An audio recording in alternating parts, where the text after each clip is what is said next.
Hey, I'm Julia and welcome back to Cardinal News. Stick around for an inside look at the Beak and to meet a few sports captains.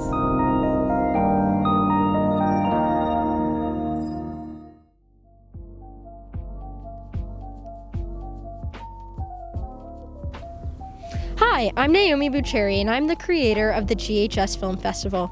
I wanted to keep you guys informed and let you know that we are extending the submission deadline till Wednesday, April 21st. We're looking forward to seeing all your submissions. Thank you.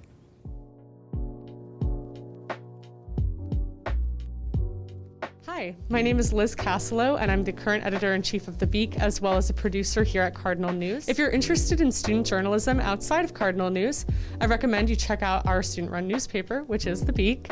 And we have several teams you can be a part of. The editorial team writes articles, and you can also be promoted to a leadership role after participating for a year.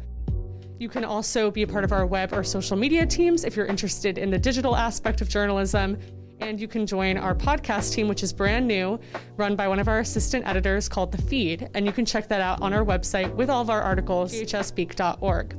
If you're interested in becoming a part of The Beak, I recommend you email us at ghsbeak@gmail.com or DMing us through @ghsbeak on Instagram. And we would love to have you join our team, and we would be happy to accommodate you in any way. We meet Thursdays at 4 p.m. via Google Meets. We used to meet in Cantor House, but now we're just doing it online. Thank you. Hey, my name's Jimmy O'Malley. I'm a Greenwich High School varsity lacrosse captain. We're very thankful to have a season this year. We're taking all the necessary precautions, wearing masks and social distancing, and hopefully you guys will get to stream some games this year. We're very excited.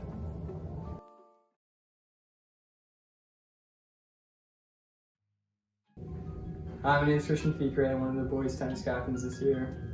I'm very thankful for all the administrators and all the people who made it possible for us to have a season. Of course, tennis is one of the easier sports as you're across the net, but we're still taking all the necessary precautions to keep everyone safe. And hopefully you guys can watch the games.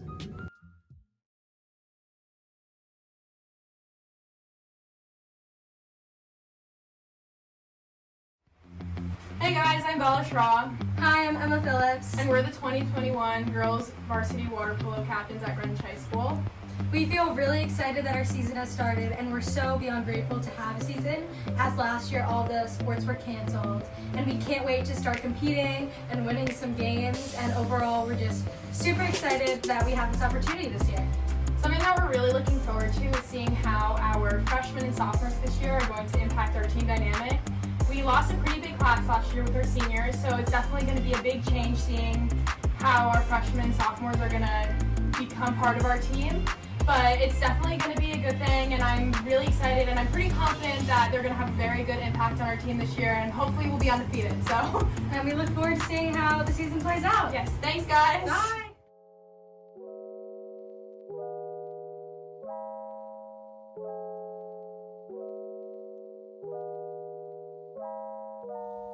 Hi, my name is Iris Shee, and I'm one of the senior captains of the GHS math team. Hello, I'm Sam Florin, co-captain of the Greenwich High School math team, and recently the Greenwich High School math team was able to capture their 12th straight county title in Fairfield County, the toughest math league in the district, beating out New Canaan and Brunswick by a hearty margin. We heading up to SISML, the state math competition, in just a few weeks, trying to win our 11th title in the past 12 competitions. So hopefully we can win there. The math team under COVID's been a challenge. We've definitely had to adapt. All of our meetings have been remote, and as of our meets, and unlike most teams, we can do our meets remotely pretty well. One of the biggest changes is that the Fairfield County Math League has allowed the use of calculators, the internet, textbooks, pretty much any resource that isn't another person.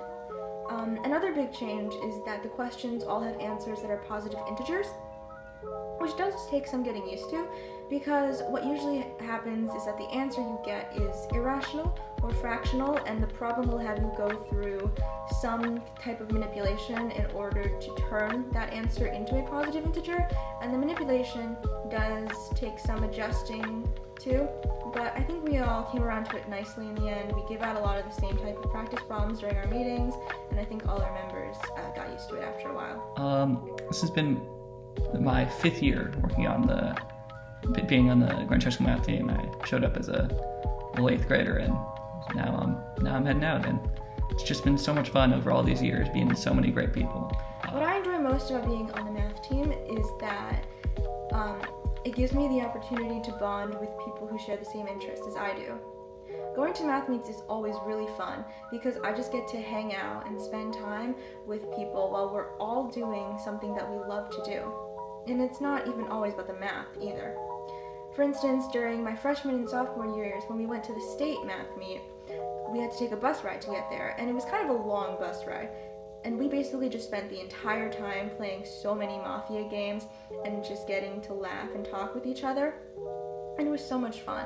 This is also Mr. Jones, our great leader. This is his final year with the math team. He's led us through so many great seasons, and we can't thank him enough for all of his help. So hopefully we can go win one more state title for him.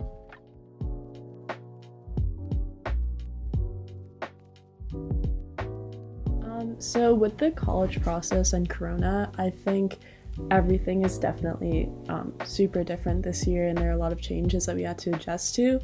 And one of the biggest ones, in my opinion, that I noticed when I was applying to colleges was just not being able to go visit them in person because of all the travel bans and Corona and everything, which I thought really interfered with choosing what colleges to apply to. Hopefully it'll all work out for everyone, and everyone will end up where they're supposed to end up. But eventually, I think, hopefully over the summer, people will get a chance to go visit the colleges in person that they're going to, or either see them in person to help them make the choice for which college they'll choose to go. The pandemic has affected me in a lot of negative ways, especially since my parents are high risk, but it has also allowed me to focus and find the people that are best for me and closest to me, and it has allowed me to become closer with my family. One of the things that I found most challenging as a senior during COVID was taking the ACT test, because a lot of locations stopped providing them,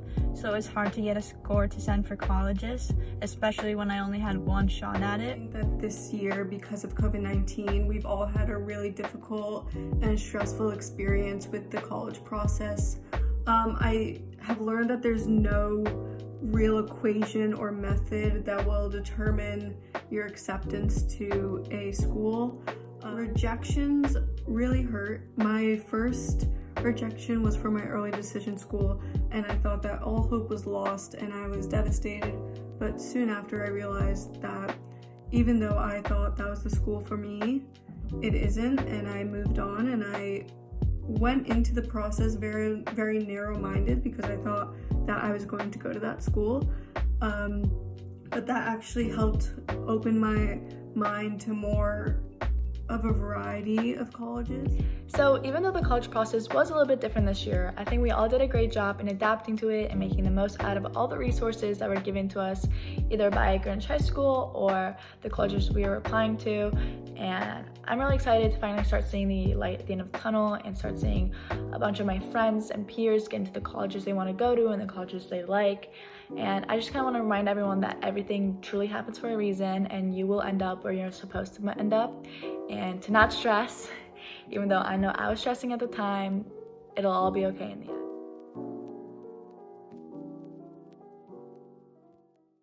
end. What is the capital of New York? Oh, Manhattan. Albany. Good job. Who's on the $10 bill? Hamilton. Yes, good job. Who's on the $100 bill? Benjamin Franklin. Yes, good job. What does GDP stand for? Gross domestic product. Okay, good. What is the capital of California? Oh, you're an idiot if you don't know. Sacramento? Yes, good job. What is the capital of New York? Albany. Yes, good job. Okay. What does GDP stand for? Gross domestic product. Yes, good job. What number president was JFK? 35th. Yes, good job.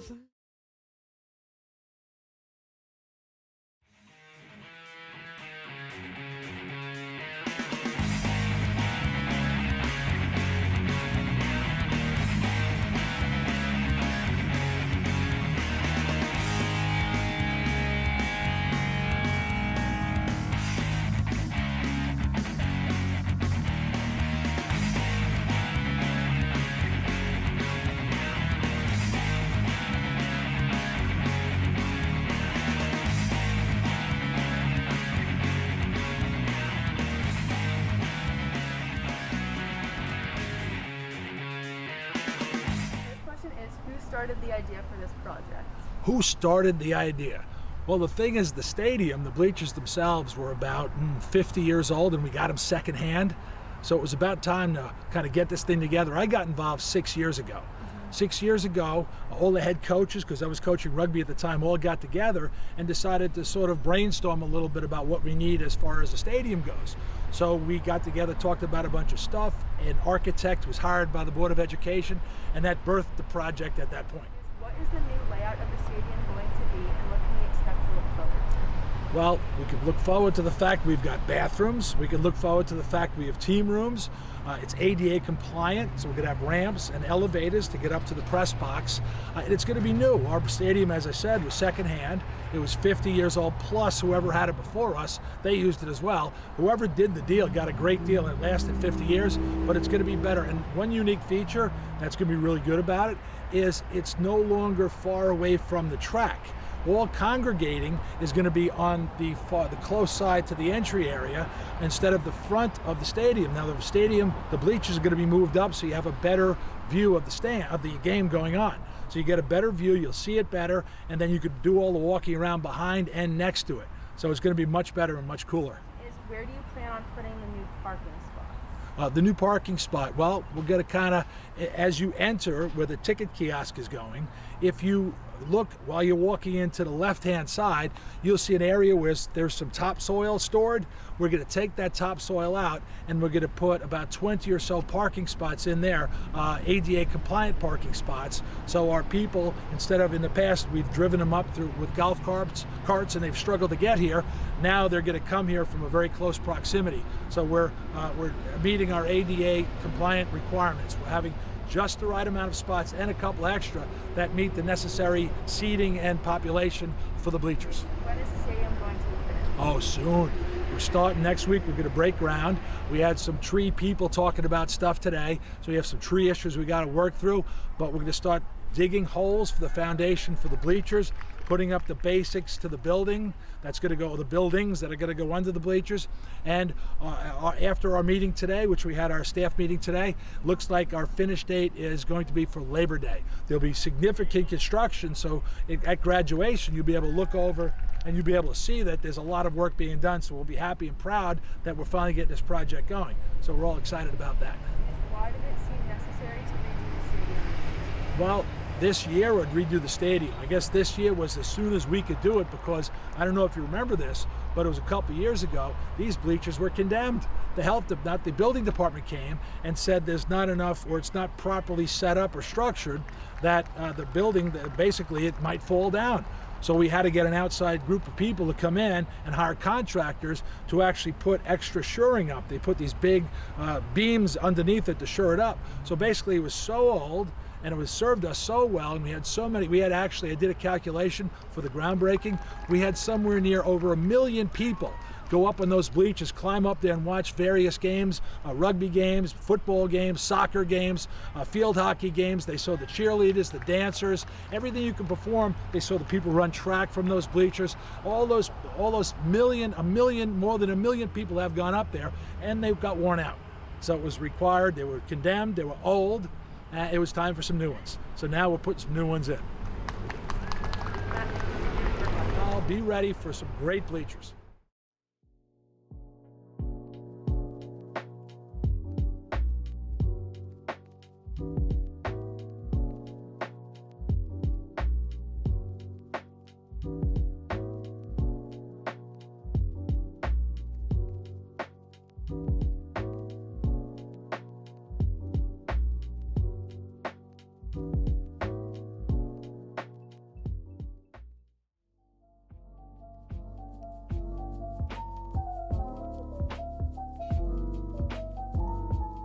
Hi Cardinals, I'm Meredith Blanchard, the senior class president. I just wanted to give you all some updates on the senior class and then the rest of DHS and what your executive committee has been up to. First of all, for the seniors, unfortunately we did not get enough signups for SRO to warrant an in-person event. However, the people who did sign up will likely be working on a virtual video, so stay tuned for that. That way you can see a filmed version of the SRO you know and love. Next up are talks about prom. Prom is still currently pending approval from the health department, but rest assured we are working as hard as possible to make your prom normal and fun. Lastly, we hear your concerns, seniors. We know that the end of this year isn't looking exactly like you expected, but we are working toward making it more normal than you think it will be. That way, your senior year can be as fun and as exciting as you have looked forward to your whole life. Now we're going to talk about what the rest of Executive Committee has been doing. We've been working hard on working with the Cardinal Cafe to bring back lunch options. For instance, acai bowls are now back. Also, we are working on moving breakfast to make it in a more accessible location. Another thing that XCOM has been working on is putting pads and tampons into all the women's bathrooms. Now you do not have to go to the nurse's office or the house's office to get the products that you need. Lastly, do not forget to buy a mask in the mask fundraiser. The masks are shipped out soon and you will get an email in your inbox about how to buy those masks and what they will look like. The masks are unique to each class, so you can show your grade level pride. Bye, Cardinals! Thank you for watching this episode of Cardinal News. We hope you have an amazing spring break and we'll see you next time.